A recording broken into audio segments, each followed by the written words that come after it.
अस्सलाम वालेकुम नाज़रीन। सवाल, फ़र्ज़ नमाज के बाद एक आदमी को गुज़रना है और उसके पीछे एक आदमी नमाज़ पढ़ रहा है और दूसरा आदमी उस नमाजी के सामने अपना हाथ रख देता है और सामने वाला आदमी गुज़र जाता है, तो क्या इस तरह गुज़रना जायज़ है? और इस तरह हाथ रखना ये सुतून के कायम मकाम होगा या नहीं होगा? कहीं गुनाह तो नहीं है? तो उसका जवाब ये है कि सुतरा कहते हैं कि एक ज़िरा लंबी लकड़ी जो हाथ की मोटी उंगली से लेकर कोहनियों तक हो और छोटी उंगली के बराबर मोटी हो, इतनी बड़ी लकड़ी खड़ी होनी चाहिए, उसको सुतरा कहते हैं।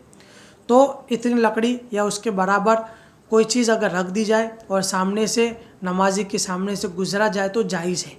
तो अगर सामने वाला जो हाथ रखता है वो अगर इस तरह हाथ रखता है खड़ा हाथ, या इस तरह खड़ा हाथ रखता है और वो सामने वाला गुज़रता है, तो इस तरह गुज़रना जायज़ है, कोई गुनाह नहीं, ये सुतरे के कायम मकाम हाथ हो जाएगा। लेकिन अगर हाथ फैला कर रख दिया जाता है इस तरह, जैसे आमतौर पर लोग इस तरह रख देते हैं, वो हाथ खड़ा नहीं होता है, तो ये सुतरे के कायम मकाम नहीं होगा।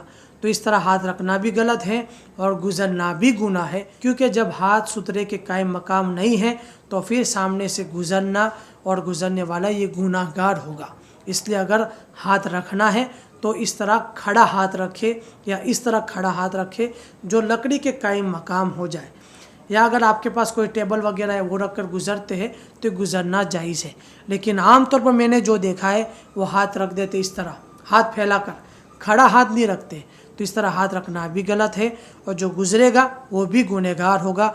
इस मसले को अच्छी तरह ज़हन नशीन रख लें और आगे भी शेयर करें ज़्यादा से ज़्यादा, ताकि लोगों को इस मसले का इल्म हो जाए। अल्लाहु आलम बिस्सवाब।